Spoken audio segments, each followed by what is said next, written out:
안녕하십니까. 나라사랑TV의 최환열 대표입니다. 오늘 이 시간에는 기관 전용 사모펀드에 대해서 한번 알아보는 시간을 갖도록 하겠습니다.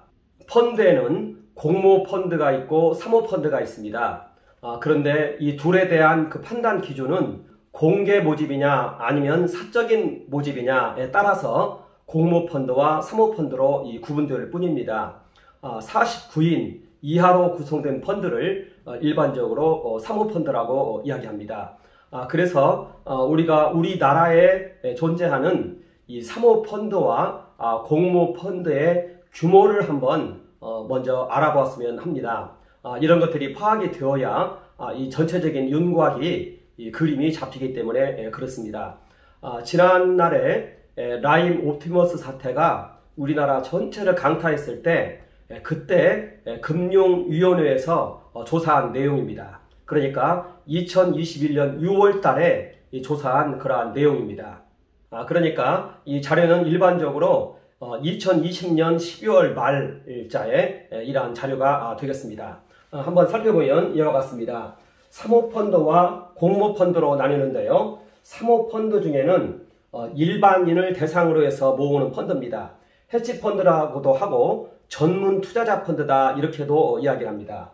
그리고 과거에는 PEF 펀드라고 그랬는데 이제는 이름이 바뀌어서요. 기관 전용 사모펀드라고 있습니다. 이것이 이제 오늘 다루고자 하는 기관 전용 사모펀드입니다. 지난 시간에 다룬 것들은 이 사모펀드에 대해서 얘기했습니다. 이 중에서 라임 옵티머스 펀드가 있고요. 또 다른 여러가지 디스커버리 펀드도 있고 이런 펀드가 있습니다. 그런데 이러한 펀드는 분명히 이 공모펀드인데요. 공개 모집을 했으니까. 그런데 49인 이하씩 해가지고 다 묶어가지고 사모펀드로 이제 위장을 했던 것입니다. 이것은 크게 어떻게 보면 범법 사실인데 이런 문제가 지금 크게 부각되지 않고 지나가고 있는 것 같습니다. 저는 이 부분 관련해서 지난 시간에 얘기할 때 여기에 사회주의자들이 개입된 것 같다. 그래서 사모펀드를 통해서 이제 유니콘 기업이나 이런 데들에 대해서 주주 제한을 해야 되는데 이것을 펀드를 통해서 하고자 했을 그러한 가능성이 있다. 이렇게 제가 이야기를 했습니다. 자, 그런데 일단 이러한 개인 사모펀드를 통해서 거대 자금을 이렇게 축적을 하고 이걸 컨트롤하는 데에는 한계가 있음이 드러났습니다. 그것이 바로 이제 옵티머스 펀드의 그러한 사례가 아닌가. 그것이 바로 이제 디스커버리 펀드나 옵티머스 펀드, 그리고 라임 펀드는 뭐 이런 이념성은 없지만요, 이러한 것들이 이제 드러났던 것입니다. 그래서 이제 일반인을 통해서 모집한 사모펀드로는 한계가 있다는 것이 이제 드러났습니다. 자, 그런데 이제 이 기관 전용 사모펀드를 또 이용할 수 있는 방법이 있습니다. 그러다 보니까 이 기관 전용 사모펀드에 대해서 우리는 한번 살펴보아야 된다는 것입니다. 기관 전용 사모펀드와 관련해서 10% 룰을 해체를 해버렸는데요. 이것이 바로 이제 기관 전용 사모펀드 2020년 말에는 97조였는데 최근에 발표된 내용으로는 한 126조 정도 되는 것으로 발표가 되었는데 이 기관 전용 사모펀드는 벤처 진흥용인데요. 말하자면 그래서 10% 이상 투자를 하고 이제 경영에까지 참여하면서 이제 그 투자를 하라는 그러한 펀드인 것입니다. 그런데 여기에서 10% 룰을 해체를 해버리니까 이제는 이 펀드들이 상장시장에 자유롭게 들어갈 수 있도록 만들어버렸다는 것입니다. 이것은 어떻게 보면 어마어마한 사태일 수 있습니다. 여기에 대해서는 금융위원회에서 신속히 조사를 해야 되는 것이고요.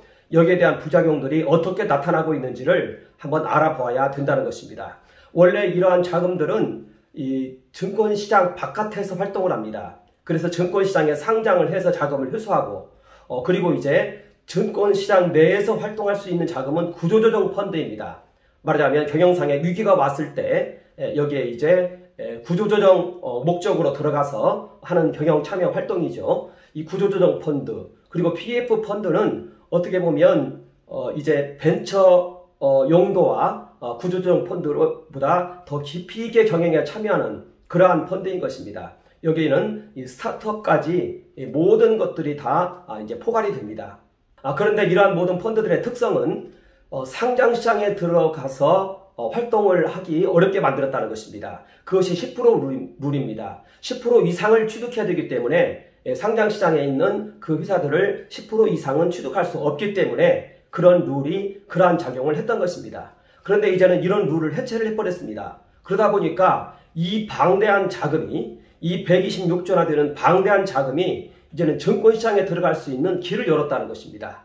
이것이 이제 2021년 3월달 김상조 씨가 한 그러한 자본시장법 개정 행위였던 것입니다. 사실 오늘 얘기의 주안점은 바로 이 부분인 것입니다.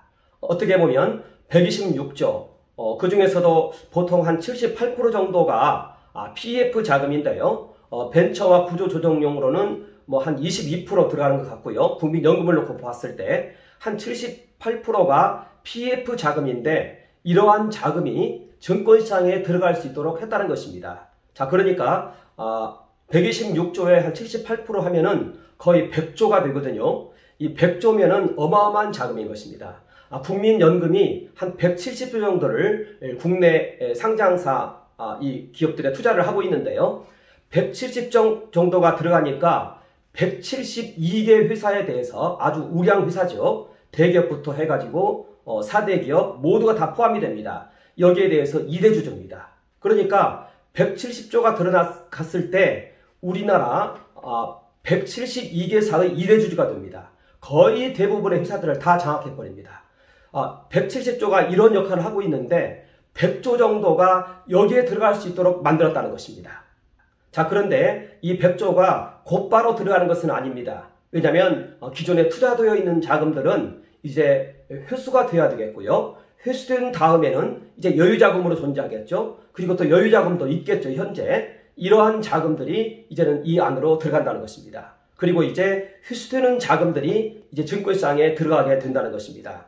그런데 여기서 중요한 것 하나가 있습니다. 뭐냐면은 그동안 이 126조 되는 자금이 이제 벤처 기업이나 구조조정 기업이나 그리고 스타트업이나 아주 유망한 아이템이 있는 곳에 들어가서 그 회사들을 크게 세워서 상장을 시키는 데 이익을 감당했다는 것입니다. 그러니까요, 산업진흥용 자금이라는 것입니다. 산업진흥용 자금으로 126조를 풀었고, 그리고 이 126조가 사실은 우리나라에서 그동안 중요한 역할을 많이 했습니다. 그리고 앞으로도 그러한 중요한 역할을 많이 해야 되는 것입니다. 왜냐하면 지금 우리 모두가 알다시피 4차 산업이 일어나고 있습니다. 말하자면 반도체, 전기자동차, 원전 이런 것들을 비롯해서 새로운 산업이 지금 태동을 하고 있는데, 물론 반도체나 전기자동차나 원전 이런 것들은 대기업이 하는 것이죠. 그러나 그와 연관된 많은 다른 산업들이 있습니다. 이러한 곳에 투자가 되어져서 신산업 진흥용으로 기존의 이 용도 따라 활동을 해야 된다는 것입니다. 그리고 오늘날에는 이 소비 수준이 많이 향상이 되어서 많은 친서민적인 여러 가지 산업들이 많이 일어나고 있습니다. 이러한 곳에 투자가 되어져서 활동을 해야 된다는 것입니다. 그런데 이러한 거대 자금이 증권시장에 들어와서 가장 편하게 돈을 벌 수 있는 것이 행동주의입니다. 경영권을 찬탈하는 행동주의 M&A, 적대적 M&A인 것입니다. 이제 이러한 용도로 이러한 자금들이 들어올 수 있도록 그 길을 열었다는 것입니다. 저는 여기에 대해서도 사회주의자들의 어떠한 그러한 계략이 이곳에 존재할 수 있다. 어떻게 보면 이러한 대기업, 유니콘 기업들에 대한 주주 제한을 하기 위해서 이제는 기관 전용 사모펀드를 이용을 하고 있는데, 자, 그런데 이보다 앞서서 먼저 금융자본의 산업자본 침탈이라는 이러한 현상이 지금 먼저 일어나고 있더라. 이것을 사실은 이야기하고자 한다는 것입니다. 이것이 이제 오늘 이야기하고자 하는 것의 주제인데, 이러한 내용들을 한번 살펴보는 시간을 갖도록 하겠습니다. 자, 그래서 이제 먼저 이 사모펀드와 공모펀드를 한번 살펴보겠는데요. 공모펀드는 이제 국내에 투자하는 게 217조, 그리고 해외에 투자하는 게 58조. 해외에서 국내로 들어온 것이 아니라요, 해외로 투자하는 것을 말합니다. 이렇게 해서 공모펀드는 275조가량 되고요. 사모펀드가 일반 해치펀드가 166조, 기관 전용 사모펀드, 이걸 PF 펀드, 경영 참여형 펀드라고 그럽니다. 그러니까 이것은요, 경영 참여 목적으로 펀드를 만들어주는 것이에요. 여기에서 이 경영 참여는 대기업들에 대해서 그러한 M&A 하라는 경영 참여가 아니라 말하자면 상장시장 밖에 있는 회사들을 말하는 것입니다. 그리고 상장시장 중에서는 구조조정이 필요한 데들, 그런 데들에게 경영 참여까지 하면서 투자하라는 자금이 이게 한 97조가량이 됩니다.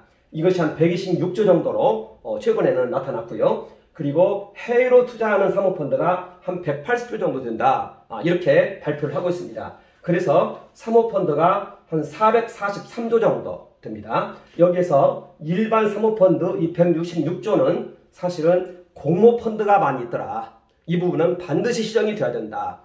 이것을 지난 시간에 이야기를 했던 것입니다. 그래서 우리나라의 총 이 펀드가 한 718조 정도 됩니다. 그래서 사모펀드의 비중이 약 한 65% 정도 이렇게 됩니다. 자, 그런데 오늘 살펴보려고 하는 것은요, 여기 기관 전용 사모펀드, PEF 펀드, 경영 참여형 펀드입니다. 옛날의 명칭은 이렇게 경영 참여형 펀드였습니다. 그래서 경영 참여를 해야 됐기 때문에 10% 이상 투자를 해야 됐던 것입니다. 그런데 이번에 이 경영 참여형이라는 말을 빼버리고요, 이걸 기관 전용 사모펀드로 이름을 바꿨습니다. 그러면서 이 10% 룰을 해체를 해버린 것입니다. 과거에는요, PF 펀드 내에 개인용도 있고 기관용도 있었습니다. 그런데 개인용은 거의 이게 모집이 되지 않았어요. 예를 들면 우리가 알다시피 조국 펀드, 그게 PF 펀드입니다. 바로 그런 펀드를 말하는 것입니다. 말하자면 개인의 자금으로 간주한다는 것이죠. 그러니까 그런 개인의 자금으로 간주하는 것에 이것을 맞춰버린 것입니다.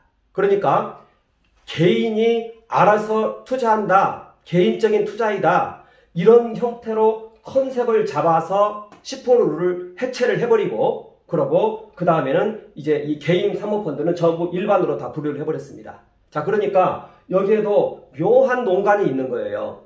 개인을 기준으로 해서 이 10% 룰을 빼버리고요. 그리고 그 다음에는 개인은 다 이렇게 축출을 해버렸습니다. 그러니까 기관 전용 사모펀드는 완전히 개인 자금처럼 지금 이용할 수 있게 되는 이러한 이상한 현상이 지금 발생을 했다는 것입니다. 그것이 바로 10% 룰 해체인 것입니다. 그래서 이 최근에 126조 정도 됐는데요. 126조가 이 중에서도 이제 경영 참여형이 한 77%, 78%, 그리고 벤처 캐피탈하고 구조조정이 22에서 23% 이 정도 됩니다.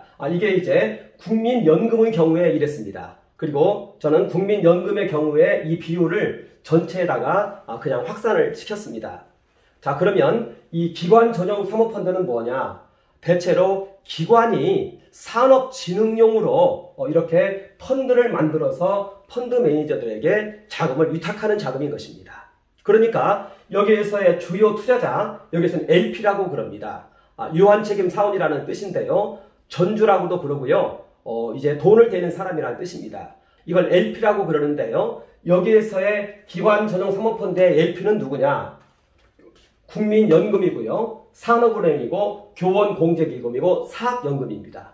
그런데 이것은 전부 특성이 뭐냐? 전부 국가가 관리하는 자금이라는 거예요. 말하자면 국민연금, 국가가 관리하죠. 산업은행, 국가가 100% 지분 가지고 있죠. 교원공제기금, 사학연금, 전부 공적 자금이라는 것입니다.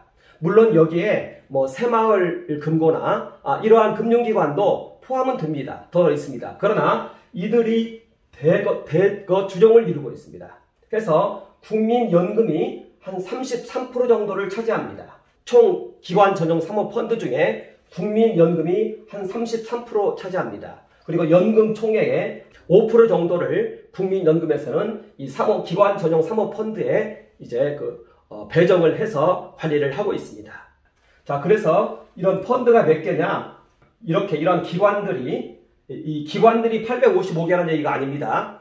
이러한 기관들이 조성해준 펀드의 개수가 855개입니다. 그리고 국민연금이 조성해준 개수가 326개인 것입니다.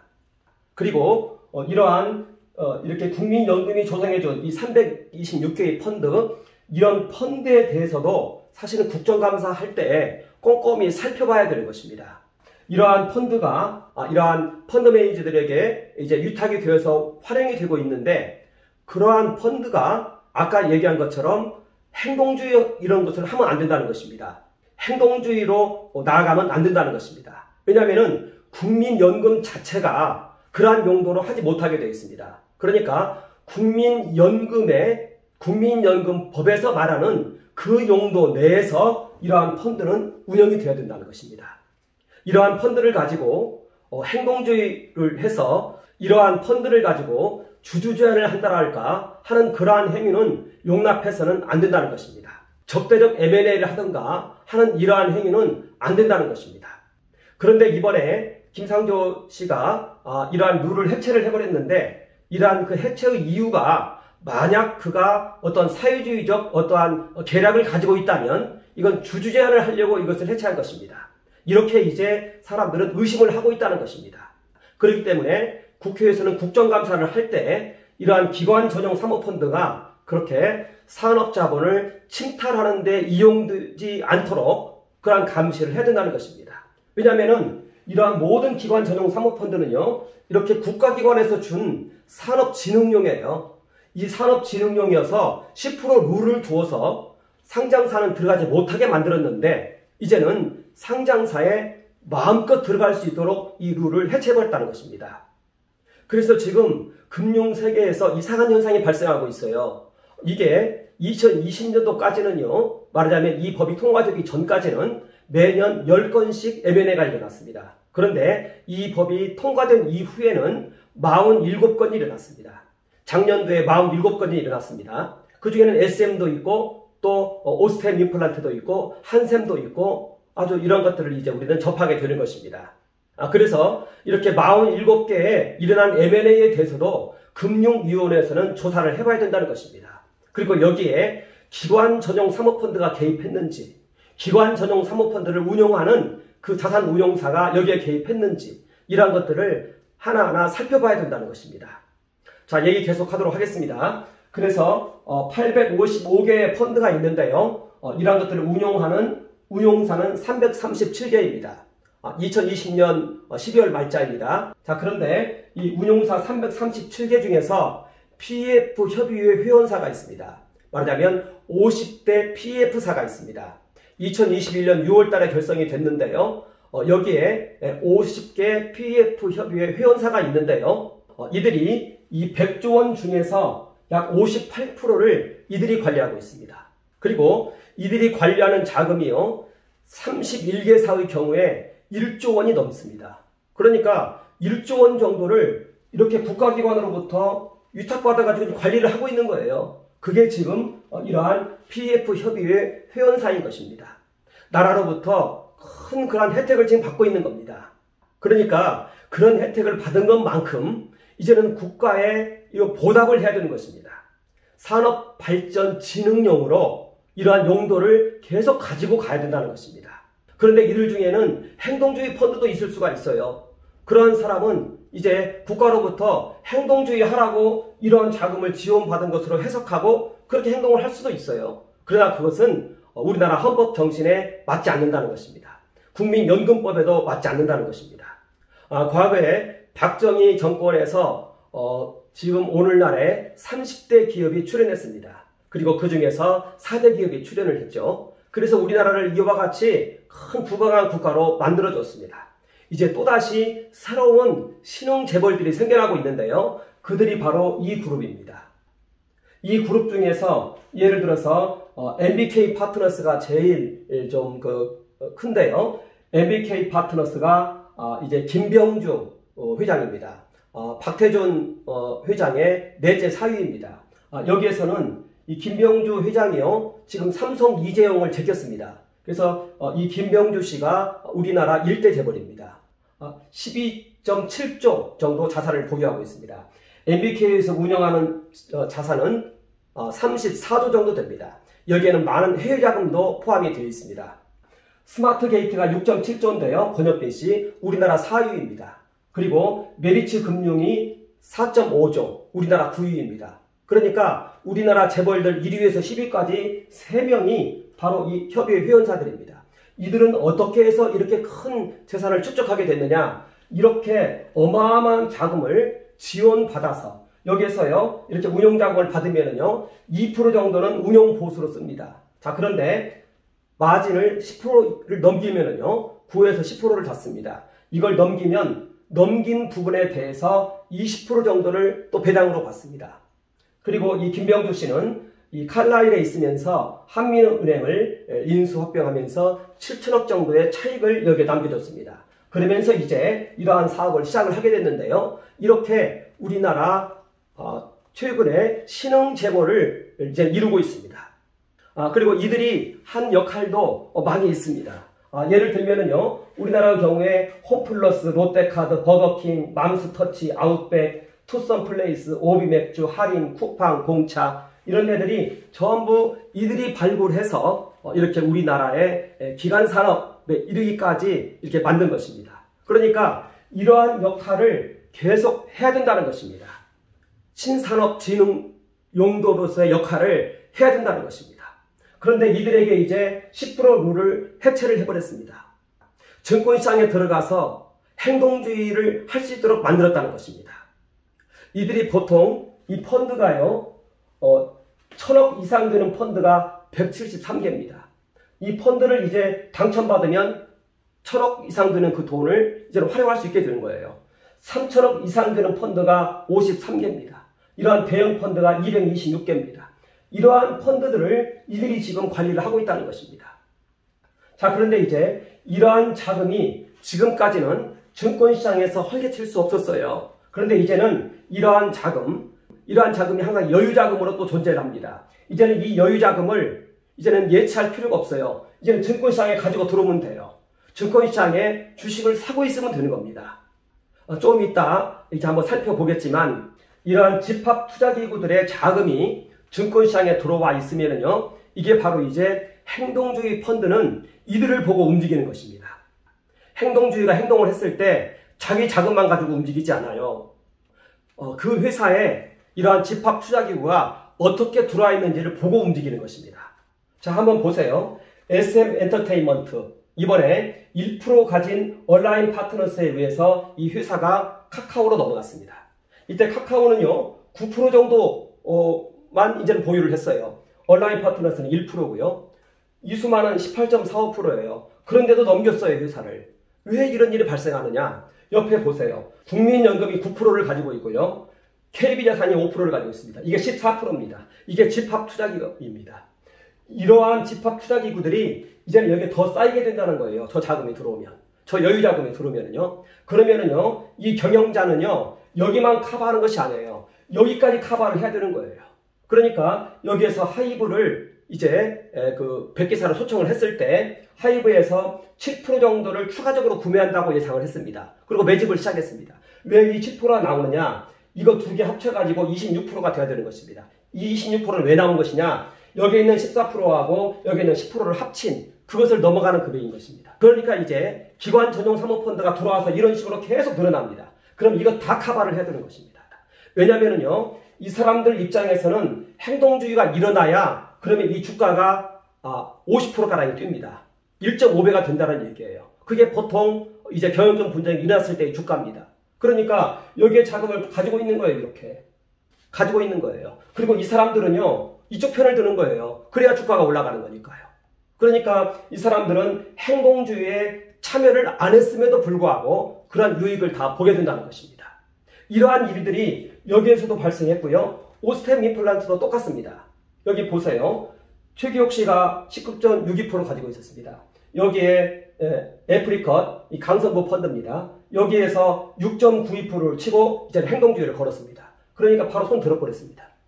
그러니까 최기옥 씨는 곧바로 이 유니슨하고 MBK로 가서 다 넘길 테니까 너희가 방어를 해다오 하면서 경영권을 다 넘겨버렸습니다. 왜 이럽니까? 여기에도 지금 국민연금, KB자산, 리자드 펀드가 있지 않습니까?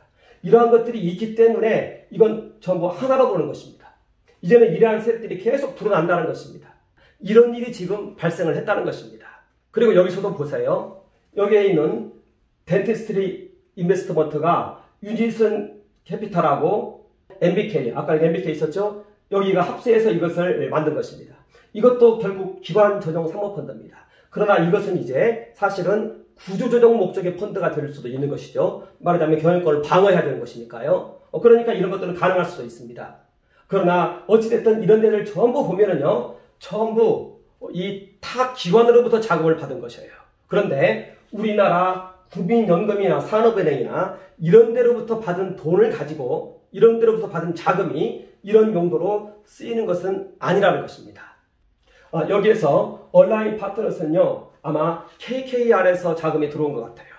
그리고 여기 이 애프리커스는요, 강성부 펀드인데 대한항공 M&A 자금 한 3천억을 호반건설에다가 매출을 하고요. 아마 이 자금으로 이렇게 들어온 것 같습니다. 기관 전용 사모펀드로는 이러한 행위하면은 일단 안 되는 것이고, 그리고 기관 전용 사모펀드가 증권시장에 들어오면 바로 이러한 집합투자기구 역할을 또 하게 된다는 것입니다. 이러한 사태가 지금 벌어졌다는 것입니다. 그리고 이렇게 증권시장에서 행동주의 펀드와 합세해서 돈을 벌 수 있는 쉬운 방법이 있다면 이제는 이들은 더 이상 이렇게 스타트업 기업이나 그런 데를 벤처기업이나 스타트업 기업이나 이런 데를 찾아다니지 않는다는 것입니다. 어떻게 보면은요, 소들이 놀고 있는 이 초월에요, 늑대떼를 풀어놓은 것이나 다를 바가 없는 이러한 상황이 발생했을 수 있다는 것입니다. 자, 그러니까 대기업, 유니콘 기업, 국유화하기 위해서, 행동주의를 일으키기 위해서 일반 사모펀드는 안 되니까 기관 전용 사모펀드를 이용하기 위해서 이런 행위를 했는데, 그러한 일이 일어나기에 앞서서 먼저 이렇게 금융자본이 산업자본을 대거 침탈할 수 있는 그러한 환경을 만들었을 수 있다는 것입니다.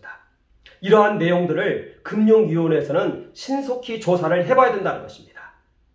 지난 1년 동안 갑작스럽게 이 5배가량이 증가했는데요. M&A가 10개 일어나던 것이 47개가 일어났으니까 여기에 대해서 하나하나 조사를 해서 이 실체를 파악을 해봐야 된다는 것입니다. 자, 그래서 계속 얘기하자면요, 10% 룰의 해체가 갖는 의미는 무엇이냐? 이 고유 목적을 해체해버렸다는 것입니다. 상장사 진입을 허용함을 통해서 적대적 M&A의 주주 제한이나 아니면 행동주의 펀드의 한 편에 가입할 수 있는 이러한 길을 열었다는 것입니다. 자, 그러니까요, 우리나라 상장사 시가총액을 2,300조라고 가정을 한번 해봅시다. 이럴 경우에 국민연금은 한 170조를 가지고 들어가서 172개사의 1회주주가 됐습니다. 자, 그런데 여기에 이제 기관 전용 사모펀드 한 100조가량이 이제는 이 안에 들어갔다는 것입니다. 말하자면 국민연금 170조에 거의 한 3분의 2 되는 자금이에요. 이러한 자금이 이제 기관으로서 여기에 들어갔다는 것입니다. 이제 이러한 자금들은요, 점차 이동을 할 것입니다. 말하자면 그동안에는 이제 벤처기업이나 구조조정 기업이나 유망 기업에 투자가 되던 것이 이제는 점차로 이 자금이 상장사로 이동을 하게 될 거라는 것입니다. 그리고 여기에는 많은 여유자금이 있는데 이 여유자금이 이제는 바로 이 활동 자금으로 또 편입이 될 거라는 것입니다. 행동주의 자금으로 편입을 하게 될 거라는 것입니다. 자, 그래서 10건 하던 것이 47건으로 이 M&A가 급작스럽게 1년 만에 증가를 했습니다. 여기에 대해서는 이 47개 기업에 대해서 정보 공개를 요청을 좀 해야 되겠고요. 그리고 또 이제 아까 얘기한 국민연금에서 주고 있는 326개의 펀드, 그 펀드가 도대체 어디냐, 이것도 한번 사실은 조사를 해야 된다는 것입니다. 그렇게 해서 이 양자를 좀 비교를 해보면은 이 자금 흐름을 우리가 알 수 있게 된다는 것입니다. 이 시간에 중점적으로 얘기할 사항은 아니지만요, 금융자본의 산업자본 침탈을 막아야 되는 것입니다. 이것은 경제학에서 굉장히 중요한 개념인데요, 이 금융자본과 산업자본의 이러한 대립관계가 있습니다. 그런데 세계 대공황 이후에 모든 나라에서 케인즈 경제학을 이용해서 국가를 관리합니다. 자, 그런데 케인즈 경제학에 중요한 맹점이 하나가 있습니다. 그것은 뭐냐면 인플레이션입니다. 통화를 계속 발행을 해야 되고 국채 발행을 해야 되고 인플레이션이 일어난다는 것입니다. 그럴 경우에 금융자본이 폭발을 한다는 것입니다. 과거에는 금융자본하고 산업자본의 비율이요 1대1 정도였어요. 그런데 어느 날 가보니까 산업자본의 내용물은 똑같은데요, 금융자본이 10배가 더 있더라는 것입니다. 이러한 현상이 발생하더라는 것입니다. 그러니까 통화량이요, 실물자산 증가율보다 몇 배 높다는 것입니다. 돈 가치가 10년 후면은요 10분의 1로 떨어져 있는 것이에요. 이러한 현상들이 발생을 하고 있더라는 것입니다. 과거에는 금융자본 1, 산업자본 1 이렇게 됐는데 지금은요 금융자본이 10이 돼 있어 가지고요 산업자본이 1이 돼 있습니다. 그러면은 금융자본 10분의 1만 가지고도 산업자본을 다 이렇게 인수할 수 있는 이런 형국이 돼 있더라는 것입니다. 이걸 가리켜서 금융자본의 산업자본 침탈이라고 얘기하는 것입니다. 그런데 왜 이것을 막아야 되느냐? 금융자본에서 일자리가 나오는 것이 아니에요. 일자리는 산업자본에서 나오는 것입니다. 자, 그러면 산업자본을 보호해야 우리의 일자리가 보호되는 것이고 우리의 생존권이 보호된다는 것입니다. 이러한 차원에서 이 금융자본은 통제를 받아야 된다는 것입니다. 이러한 금융자본이 산업자본 침탈하는 것을 막아줘야 된다는 것입니다. 그리고 이 금융자본의 물꼬를 국가가 관리를 해줘야 된다는 것입니다. 이러한 금융자본이요, 증권시장에 들어와서 기존에 서 있는 상장사들 공격하는 용도가 되게 하면 안 되고요. 이러한 자금의 물꼬를 기존처럼 신산업진흥용으로 계속 그 물이 흐르게 만들어줘야 된다는 것입니다. 금융자본이 그곳으로 들어가면은요, 이렇게 아까 홈플러스, 롯데카드, 버거킹 이러한 산업들이 이제 일어나는 것입니다. 이렇게 경제의 아주 근간에서 일어나는 것입니다. 이렇게 금융자본의 물꼬를 이런 데로 잡아줘야 된다는 것입니다. 그런데 상장시장에 무차별적으로 들어오는 것은요, 산업자본 침탈에 해당이 된다는 것입니다. 우리나라에 중요한 숙제가 하나 있습니다. 우리나라 경제가 지나치게 4대 기업에 의존적으로 되어 있습니다. 이 4대 기업이 무너지면 나라 전체가 무너지게 되어 있어요. 여기에서 탈피를 해야 됩니다. 그게 이제 우리나라 경제가 가지고 있는 숙제입니다. 이러한 숙제를 누가 풀어야 되느냐? 금융자본이 풀어야 되는 것입니다. 어떤 금융자본이냐? 이러한 기관 전용 사모펀드가 그 역할을 해야 된다는 것입니다. 그러니까 기관 전용 사모펀드는요, 일반 사모펀드하고 달라요. 전혀 이 명칭하고 용도하고 다르게 되어 있다는 것입니다. 앞으로 지금 세계적으로 신산업이 태동하고 있습니다. 4차 산업이 일어나고 있어요. 이렇게 4대 기업을 탈피를 해야 되는데요. 4차 산업이 반도체, 전기차, 원전 이런 중심으로 해서 일어나고 있는데요. 이건 물론 대기업이 할 역할이죠. 그러나 여기와 관련된 많은 연관 산업이 존재합니다. 여기에 이제 이러한 자금이 투자가 되어야 된다는 것입니다. 그래서 이러한 산업들을 신속히 일으켜야 된다는 것입니다. 그리고 우리의 삶에 편리를 주는 많은 문화산업이 이제는 진행이 되어야 됩니다.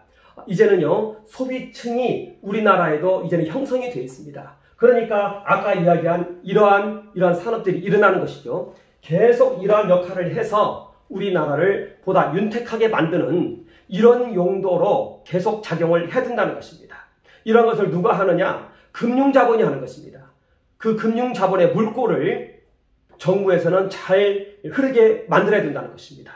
그런데 지난 정부에서 한 기관 전용 사모펀드에 대한 10% 룰 해체는 여기에 지금 정면으로 역행하는 나라를 큰 혼란 속에 빠뜨리는 그러한 입법 활동을 했다는 것입니다. 우리는 정말 이 금융자본의 성격을 잘 알아야 됩니다. 앞으로는 금융시대입니다. 그리고 이 금융자본으로부터 산업자본을 보호를 해야 되는 것이고요. 금융자본은 산업자본을 일으키는 역할을 해야 된다는 것입니다.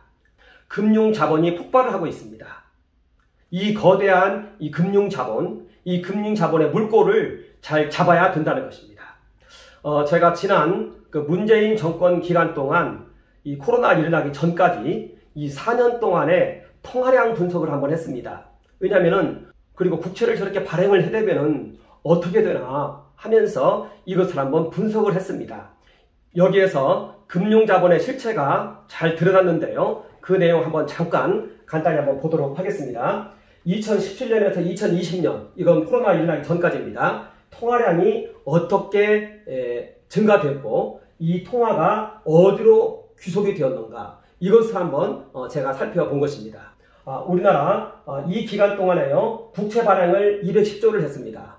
문재인 씨가요. 그리고 본원 통화 이것은 이제 통화량이죠. 그 화폐를 말하는 것입니다. 이걸 80조를 찍었습니다. 이게 이제 정상적인 통화량인 것입니다. 그런데 210조가 더 지금 공급이 된 것입니다. 유동성이요. 그래서 290조가 됐습니다. 자, 이랬을 때요. 신용 창조가 일어납니다. 특히 부동산 대출을 끼고 통화량이 폭발을 합니다. 이자율이 낮을 경우에 이런 현상이 아주 급속도로 일어납니다. 그렇게 해서 이 4년 동안에 신용 창조가 4.51배가 일어났습니다. 그래서 이 통화량이 어떻게 늘어났냐면요.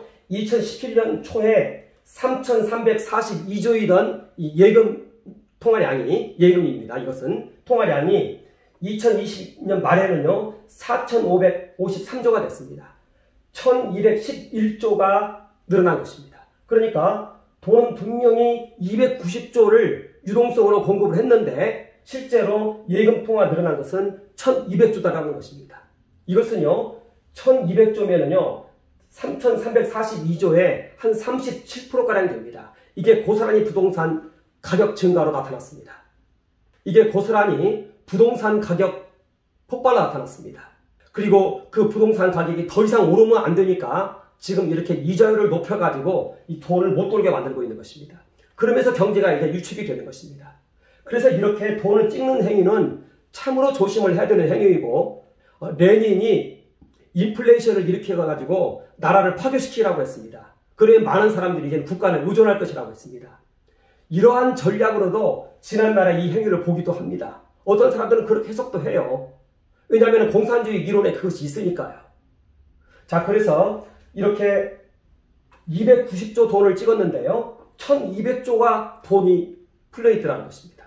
그래서 이제 이 1200조를 분석을 해봤습니다. 자, 그랬을 때 대출금으로 761조가 묶여 있었고요. 그리고 순증가는 450조였습니다. 그리고 이 450조가 어디로 가 있느냐, 이거 놓고 봤을 때 자산운용회사로 168조, 그리고 신탁회사로 138조, 생명보험으로 75조, 기타로 69조 이렇게 가 있었습니다. 자, 그러니까 실물자산을 감안했을 때 원래 80조만 있으면 됐어요. 통화량이요. 여기서 80조지 않습니까? 본원통화. 이게 그겁니다. 국가 GDP 성장률만큼만 이 통화를 찍으면 되는 거예요. 그런데 이것을 찍으면 되는 거예요. 그런데 이것만 있으면 되는 거였는데 이것이 이제 450조가 되어 있더라는 것입니다. 산업자본은 80조가 증가했는데 이제 금융자본은 450조가 증가되어 있더라는 것입니다. 금융자산도 80조만 증가해야 되는데 여기 보면은 450조가 증가되어 있더라는 것입니다. 이것이 다 어디로 가 있느냐? 전부 집합투자기구로 가 있더라는 것입니다. 그리고 자산운용사로 이렇게 가 있더라는 것입니다. 168조가. 그리고 이러한 자금을 관리하는 것이 바로 집합투자기구라는 것입니다. 그리고 이러한 자금은요, 개인 하나하나의 자금이 아니에요. 모든 개인들의 자금을 다 모아서 이들이 다 관리를 한다는 것입니다. 개인 하나하나에 있는 여윳돈이 다 이들에게 와서 머물러 있더라는 것입니다. 개인들의 돈이 전부 이곳에 다 위탁되어 있더라는 것입니다. 개인들이 이 돈이, 이 현금이 늘어나면 그것을 금고에다 쌓아놓지 않습니다. 전부 은행에 예치를 합니다. 예치한 모든 돈은 이와 같이 자산 운용사로 다 들어가 있더라는 것입니다. 어떤 개인이 이제 관리하는 것이죠. 그 회사가 이제 이거 전체를 관리하는 것이죠. 이런 개인들이 이제는 이와 같이 투자를 하더라는 것입니다. 이게 바로 집합투자기구입니다. 통화량이 증가할수록 그리고 지난 10년, 20년간에 증가된 모든 통화량이 이런 형태로 와서 다 자리 잡고 있더라는 것입니다. 그러면서 이러한 자금이 이제는 이 경영권을 압박하고 있더라는 것입니다.